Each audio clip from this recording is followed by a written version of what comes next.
Mesdames et messieurs, bonjour. Depuis quelques mois, la polémique fait rage en France au sujet du mariage pour tous. Le projet de loi présenté le 7 novembre 2012 en Conseil des ministres a été adopté par le Parlement le 23 avril 2013. On pourrait se demander pourquoi l'idée d'un mariage entre deux personnes du même sexe dérange tant. Mais il se pourrait que ce soit en fait l'adoption le réel centre du problème. En effet, le projet de loi autorise le mariage homosexuel, mais pose également la question de l'adoption. Selon moi, l'adoption homoparentale n'est pas forcément une mauvaise chose. Tout d'abord, le désir de fonder une famille contre ces couples homosexuels pourrait signifier qu'ils prendront plus à cœur le bonheur de leur enfant qu'un couple hétérosexuel qui ne souhaitait pas forcément en avoir un. De plus, on ne devrait pas priver d'un foyer aimant un enfant qui pourrait, grâce à l'adoption, ne pas passer son enfance dans un orphelinat.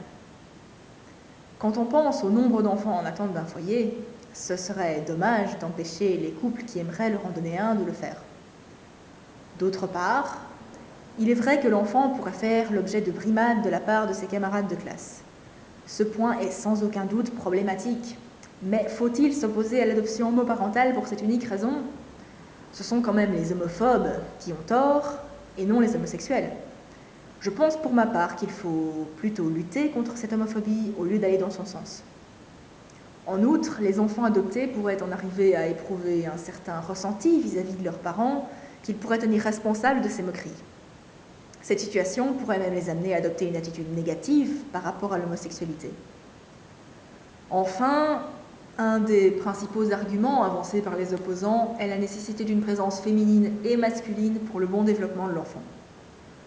Cependant, il est de plus en plus courant qu'un enfant soit élevé par un seul parent.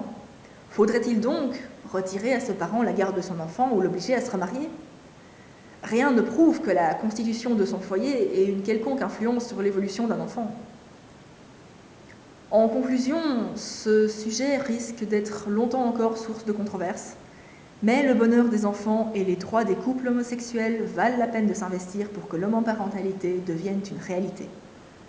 Arriverons-nous un jour à trouver un consensus ? Nous ne pouvons que l'espérer. C'est la fin de cet exposé, je vous remercie de votre bonne attention.